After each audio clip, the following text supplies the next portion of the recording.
Hey everybody, what is up? Welcome back to Final Trade. We're going to do another one of our dumb TCG investing cliches that absolutely needs to die and go away. And this one is the cliche about none of these boxes will gain value because so many are being put back in the closet. And yes, I saw another YouTube creator who likes to talk about this one and reiterate it over and over, and he did it just again in another video a couple days ago. And so it got it on my mind again. I put it on the list, and we're going to talk about it today and why it's wrong.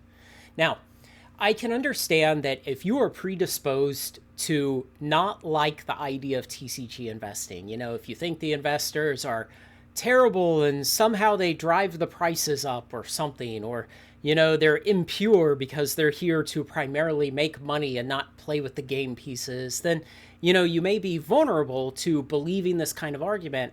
And really, from a standpoint of being irrational, it's a good argument because it's effectively non-falsifiable.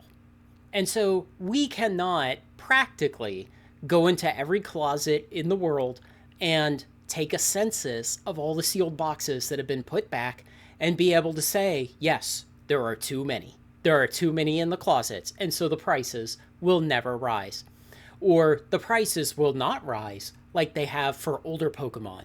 And that was the specific argument I saw made recently, was that modern Pokemon sealed boxes won't rise like the old ones because there are so many more in the closets today. It just can't happen. So first off, there's no data. There are no data on this. We don't know how many boxes are being put back. We don't know how many people keep them, how long they keep them for, what their time horizons are, what their selling criteria are. We don't know any of those things, okay? So from that standpoint, there are no data for us to say that there are a bunch of these boxes being put back and they're going to cause the prices to not rise in the future, because anytime the price shows a sign of going up, people will just dump more boxes out of their closet onto the market, and it'll somehow hold the market down forever. Okay, so first off, there's the problem that there are no data to support the claim. Second is it's not a logical claim to start with. So let's say that there were a lot of boxes back there in closets. Let's say that this year, 2025, or let's go back to 2024.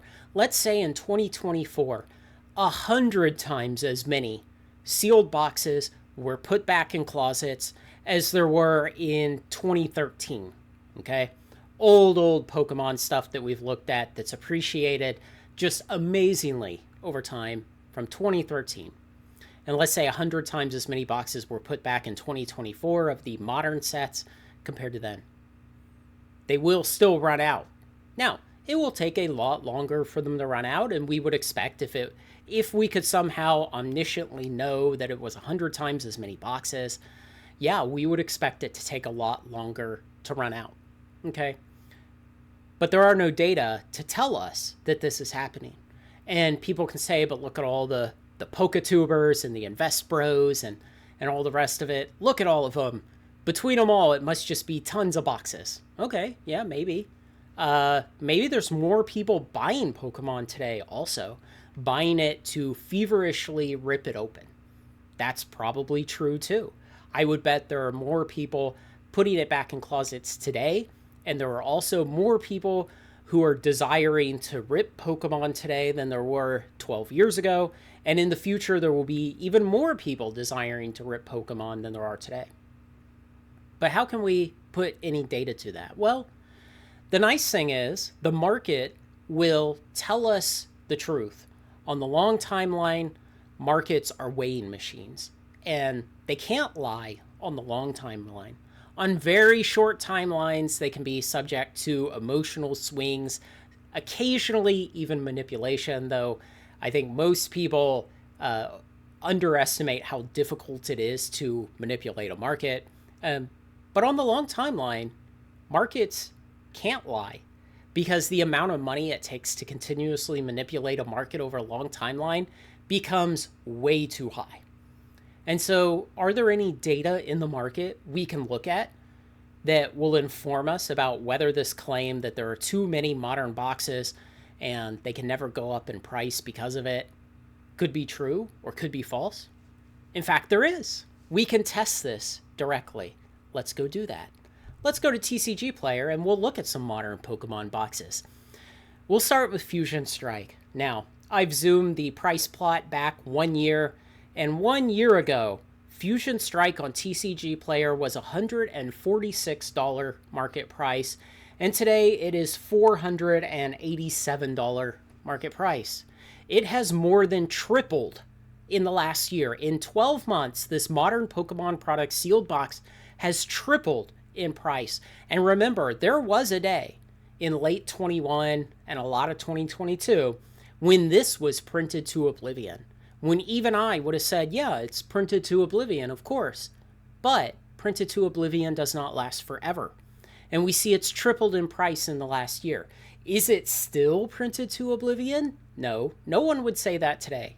No one being calm and rational and unemotional about this would say that Fusion Strike is still printed to oblivion.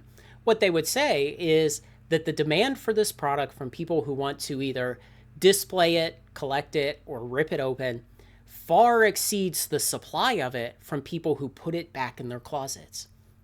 Now, if there were just gobs and gobs and gobs of this sitting back in closets, waiting to come out anytime the market inched up at all, where were those boxes? Where were those boxes over the last year as this tripled in price? Where were all those boxes coming out of the market? Because I'll tell you, when an asset does this, you see this very steep portion of the curve going from about 160 market up to 230 market. When you've just gone through a really steep price incline, that's a hell of a time to sell. That's a great time to sell because essentially that last little marginal length of time that you've held the product has delivered an outsized marginal additional return. And when you see steep rises in price like that, you typically expect that a pullback is possible afterwards. Now, it didn't have a little bit of a pullback until several months later, maybe 6 months later, and it only pulled back a little bit and then it went on a tear again. But if you were just some InvestPro, some PokeTube or whatever, and you were one of the millions of people hoarding billions of these boxes back in your closet, and you were just here for the money, and you were going to suppress the long-term market price by constantly dumping boxes into the market every time the price showed a sign of going up, that would have been the time to do it. Now would be the time to do it, to push these prices back down. And yet here we are. Here we are with Fusion Strike tripling in price in the last year, but I can go on. Brilliant Stars. A year ago, this was $158 market price, and today it's $300 market price. Almost doubled in the last year. How can it almost double if there's so many boxes sitting in closets ready to be taken out and sold onto the market, and that, as these people tell us, is supposed to hold the price down? And yet this has doubled in a year. Silver Tempest, an even better example, because up until about 2.5 months ago, this was still available on Pokemon Center at MSRP of $144. And so the price on TCG Player had a very squishy ceiling over it. And we see even up to a couple months ago, this was in the 160s, 150s. Yeah, let's call it 155 to 165 is where it spent most of the time. And now today, it's 140, 248. 248 today. So it's gone up $100 in price in a couple of months. Where are all those people with the closets full of boxes who are supposed to be permanently suppressing the price gain of these modern sealed Pokemon boxes? Where are they? These are the data that those people do not exist in a significant enough number to matter. Yes, they exist. And like I said earlier in this video, there are more people putting back boxes today compared to the past. I would wager on that if someone simply asked me to give an up-down wager. Are there more or less people putting back boxes today than 10 years ago? I'd say more. But are there also more people demanding these boxes? More people who want to open these boxes? Yes. And there will be more and more and more in the future. And the imbalance is still to the upside. The imbalance is still more demand than supply, and thus the prices go up. Silver Tempest up $100 in 2.5 months because there just are not enough boxes in the closets. We'll do it again. Chilling Rain. 1 year ago, $163. Today, $359. So again, is that another doubler? Yeah, that's a little over a double in 1 year. Where are all the closets full of boxes that were going to keep modern sealed Pokemon from appreciating? Where are they? Because here we have another box that has doubled in price in the last year. We'll do it again. Evolving Skies. Oh boy, cover your eyes. $477 a year ago, and today it's $1,500. It has tripled. If anything, should have brought all of the boxes out of the closets to suppress the market, to keep the prices from going up over the long term, it would have been Evolving Skies going from 500 to 1,500 in 1 year. And yet here we are. It hasn't happened.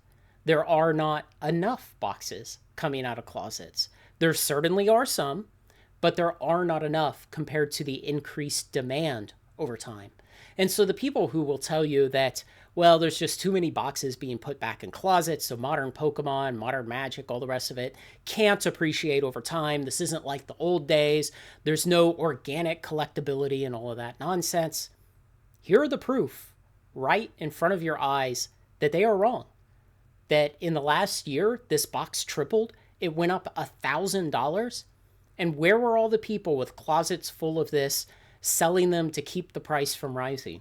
All I see is the price rising on modern Pokemon. And one last one, Lost Origin. A year ago, $142, and today $374. That's almost tripling. It's about 2.5x in a year. 2.5x, and again, I guess we just couldn't locate the closets full of Lost Origin boxes ready to be sold and permanently keep the price down, keep you from making any good returns on this. And thus 2.5x in the last year. Here we are. These are the data disproving the idea that there are so many closets full of this stuff that we will never see any price appreciation. Now, I will say something a little more nuanced on Scarlet and Violet Era. Scarlet and Violet Era is overheated. Is it irrational exuberance? You know, that's subjective. Even overheated is subjective. There's no objective measurement I can make of overheated. But when I look at the market and I look at the price of the boxes and I look at how relatively new the boxes are, and then when I compare them to a couple of the lower price Sword and Shield era boxes, I'm confident, in my opinion, that Scarlet and Violet is overheated right now. So I think there's a good chance that Pokemon will crush us with reprints of at least some of the sets. I'm not going to say they're going to do it for all of them. I'm not going to make a claim about how big the crushing reprint waves will be. But I think Pokemon's definitely going to print into the hype because it will make them a lot of money. And so when it comes to Scarlet and Violet, yes, I expect some pullback on at least some of the products as reprint waves hit in the coming months. I don't expect Pokemon USA to simply leave that much money on the table when the market is saying they could take the product. So Scarlet and Violet may see prices come down, but it will be the result of reprints coming through distribution to retail to end users. Sword and Shield, it's all out of print. The Sword and Shield era ended 2 years ago, and the boxes are rising in price as we would expect any rare collectible to do, and especially a collectible with very poor durability where people want to destroy the product for fun.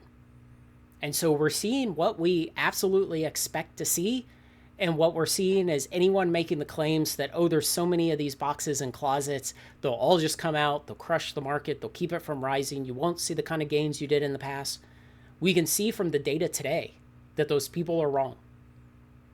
There aren't enough boxes in the closet compared to the number of people wanting to buy them and destroy them. Let me know what you think, guys. Thanks to everyone who makes this content possible, especially my very generous supporters on Patreon. Like, comment, share, and subscribe, and join me on Final Trade.